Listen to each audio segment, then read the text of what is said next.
لیکن نہیں جی، یہ انہی کے لیے کہا گیا تھا نا کہ ایک تو یہ پڑھے لکھے نہیں ہیں، ان کی کوئی اتنی تعلیم نہیں ہے، اوپر سے یہ کوشش بھی نہیں کرتے. دوسرا، رضا ڈار کے معاملے میں ایک آپ کو اور چیز بتاؤں. ہمارے سینئر ہیں، بڑے بھائی ہیں، عمار مسعود صاحب، انور مسعود صاحب کے صاحبزادے، لیجنڈری انور مسعود صاحب کے صاحبزادے. عمار مسعود صاحب نے یہ بتایا کہ جب پولیس گئی تو یہ خواتین اور رضا ڈار ان کے ہاتھ پاؤں بندھے ہوئے تھے، ان کو ایسے نکالا ہے پولیس نے. فوٹیج ہے ان خواتین کا، 164 کا بیان ہے کہ گاڑی ٹکرائی، ہم نکل کے بھاگ گئے. فوٹیج ہے، فلٹر ہاؤس کی تصویر ہے، سب کچھ موجود ہے. اور رضا ڈار بھاگ گیا رضا ڈار. وہ کہہ رہے کہ جی پولیس گئی، رضا ڈار کے ہاتھ پاؤں بندھے ہوئے تھے، ان خواتین کے ہاتھ پاؤں بندھے ہوئے تھے. حیراں ہوں دل کو روؤں کہ پیٹوں جگر کو میں. یہ بھی ہمارے ہاں موجود ہے.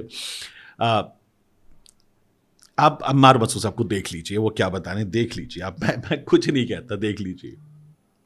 پہلی بات تو یہ ہے کہ یہ رضا ڈار ہیں جو علی ڈار کی بہن کے بیٹے ہیں، اور انہوں نے، ان کی عمر 20-21 سال ہے. یہ یو اے میں رہتے ہیں، وہاں کاروبار کرتے ہیں، اور جہاں سے یہ پکڑے گئے ہیں وہاں پہ 2 خواتین اور جو ایف آئی آر کے مطابق رضا ڈار بھی وہاں پر بندھے ہوئے تھے.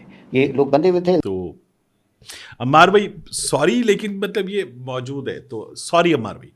اچھا، اس کے بعد اب آ جائیے کہ اس پریس کانفرنس میں جو ہوا اس کے بارے میں کہا جا رہا ہے کہ یہ جان بوجھ کے کیا گیا. فیصل کامران صاحب جو ہیں انہوں نے بتانی شروع کی تفصیلات وغیرہ. اچھا، تفصیلات انہوں نے ساری بتا دی. یہ بھی بتایا کہ خواتین بڑی مطمئن گئی ہیں. خواتین نے اتنی مطمئن گئی ہیں کہ پاکستان کا جھنڈا بھی جاتے وقت مانگا کہ ہمیں دے دو، ہم مطمئن جا رہے ہیں. آ جائیں گی اس کی تفصیلات وغیرہ بھی. پولیس سے بڑی مطمئن ہوئی ہیں خواتین. پھر فیصل کامران صاحب جو ہیں وہ یہ بھی بتانے لگے کہ وحید باس ہے.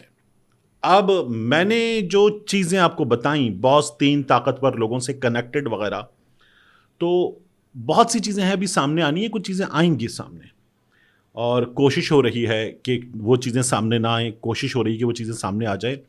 ایک ویڈیو کی جستجو میں دونوں طرف کے لوگ چیزیں دبا دی جائیں وہ بھی لگے ہوئے ہیں، اور چیزیں انرتھ کی جائیں، جیسے یہ ان لڑکیوں کی فوٹیج، فلٹر ہاؤس کی تصویر وغیرہ نکال لی گئی تو چیزیں انرتھ کی جائیں وہ بھی لگے ہوئے ہیں. اب یہ چل رہا ہے، اس میں باس کون ہے تو اس پر بہت ہی زیادہ اختلاف موجود ہے. میرے سورس کے مطابق وحید باس نہیں ہے. ہوا کیا، پریس کانفرنس میں یہ فیصل کامران صاحب کہنے لگے وحید باس ہے، اور وہاں پر صحافیوں نے کہا علی ڈار باس ہے، اور دوبارہ کہا علی ڈار باس ہے. تو فیصل کامران صاحب جو ہیں وہ تیزی سے نکل گئے کہ غلط بیانی ہے، یہ کہہ کے نکل گئے. اس موقع پر کیا ہوا یہ بھی دیکھیے. باس اس میں سے وحید نامی ایک شخص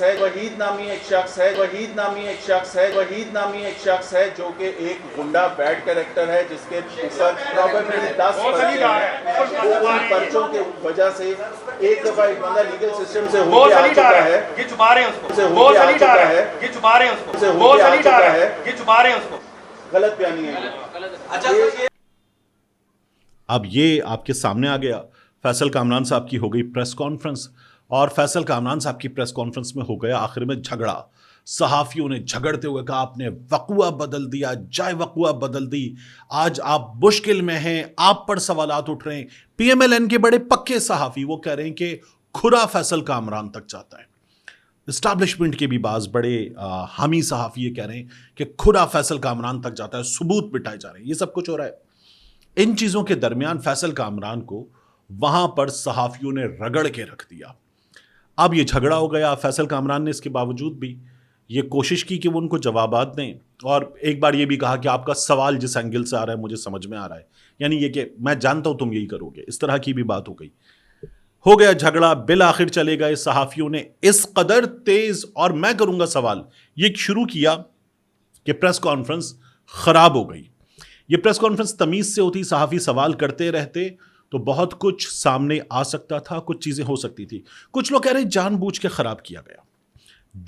خراب کیا گیا تاکہ فیصل کامران کوئی ایسی بات نہ بول جائیں. طے شدہ تھا اور نکل جاؤ. اتنا دباؤ تھا کہ پریس کانفرنس کرنی تھی اور اس کے بعد جان بوجھ کے ماحول خراب کیا گیا. فیصل کامران نکل گئے تو ماحول خراب کرنے والے صحافیوں نے فیصل کامران کی مدد کی. دیکھیے جن سے تلخ کلامی ہوئی, جیو نیوز کے Ahmad Faraz, one of the best اور senior most crime reporter Ahmad Faraz. یہ وہی احمد فراز ہیں جن کے بارے میں ازما بخاری نے کہا تھا ان پہ کیس کریں گے. وہ جنہوں نے خبر دی تھی نا حمزہ اور مریم کا جھگڑا, اور ٹھا کر کے فون پٹخا حمزہ کی کال پر, تو یہ وہ احمد فراز ہیں. تو احمد فراز, مجاہد جعفری, 3-4 سینئر بڑے کرائم رپورٹرز کے نام, ہائیلی رسپیکٹڈ نام لاہور کے کرائم رپورٹرز سرکل میں. وہ یہ کہتے ہیں کہ ڈی آئی جی صاحب جو ہیں وہ غلط بول رہے تھے, جھوٹ بول رہے تھے, زیادتی کر رہے تھے. یہ ان کا کہنا ہے, اور انہوں نے ڈی آئی جی صاحب کو بہت ٹف ٹائم دیا, رگڑ کے رکھ دیا. اچھا اب میں آپ کو ایک اور چیز بتاؤں. یہ میرے دوست ہیں, یعنی مجاہد جعفری صاحب میرے بہت ہی اچھے دوست ہیں, میں نے ان کے ساتھ کام کیا دنیا نیوز میں. احمد فراز صاحب میرے بہت ہی اچھے دوست ہیں, میں نے ان کے ساتھ جیو میں کام کیا ہے.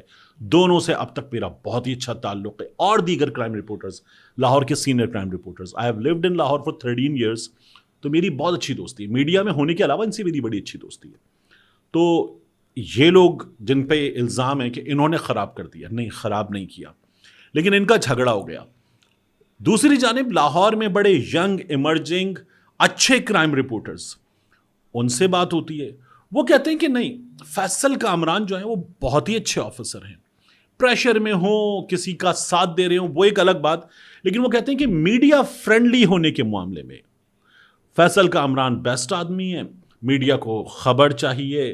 ایک بندہ ڈی آئی جی ہے, ایس ایس پی بھی اویلیبل نہیں ہوتا کئی بار صحافی کو, لیکن فیصل کامران اویلیبل ہوتے ہیں, سوال کا جواب دیتے ہیں, بات کرتے ہیں, وقت دیتے ہیں, اور پھر اس کے بعد کسی کے تھرو کروا دیتے ہیں کہ پوری انفارمیشن دی جائے میڈیا کو.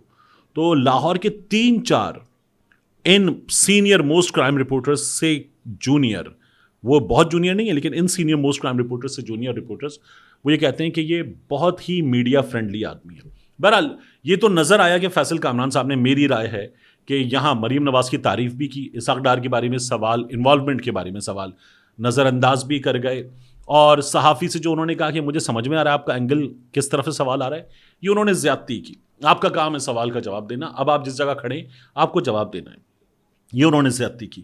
لیکن یہ جو تھا نا کہ جان بوجھ کے کیا گیا, جان بوجھ کے نہیں کیا گیا. کچھ لوگوں کو کچھ شکایت ہو سکتی ہے, غصے میں سوال کر رہے تھے, معاملہ بگڑ گیا. تو یہ معاملہ محض بگڑا ہے. اب اس کے بعد جو ہے یہ کہنا کہ کیس سی سی ڈی کو نہیں دیا جا سکتا, تو ایک اور بات ہو رہی تھی کہ سی سی ڈی کو عادی مجرم کا کیس دیا جاتا ہے. وحید کے بارے میں تو بتایا جا رہا ہے کہ اس پر پہلے بھی 10 پرچے ہیں. وہی وحید جس کو باس کہتے ہیں, جس وحید کو باس کہتے ہیں اس وحید کو رضا ڈار بھی باس کہہ رہا ہے, اور جس کو باس کہہ رہا ہے اس پہ 10 پرچے ہیں. یہ کیسا رضا ڈار ہے؟ تو ایک تو یہ معاملہ, اور دوسرا یہ معاملہ کہاں جائے گا, سی سی ڈی کو دے دیتے. تو میں نے آپ سے پہلے بھی عرض کیا کہ نہیں, سی سی ڈی کو مل بھی جائے تو کچھ نہیں ہونا. یہ کلیئر ابھی بھی کر دیا گیا کہ سی سی ڈی کو نہیں دیا جا سکتا. لوگ کہہ رہے ہیں وحید پہ 10 پرچے تو دے دو, عادی مجرم تم نکل آیا اس کیس پہ. آخری چیز اس ویڈیو کی, آج ایک بہت بڑا واقعہ ہوا, اور گروپ کیپٹن عاصم طارق وہ شہید ہوئے. اسلام آباد میں ایک مقام پر ایک شخص ایک خاتون سے دست درازی کر رہا تھا, ان کو گھسیٹ رہا ہے, ان پہ چلا رہا ہے, اور خاتون جان چھڑانے کی کوشش کر رہی ہیں, وہ ہاتھ پکڑ کے گھسیٹ کے ساتھ لے جانے کی کوشش کر رہے.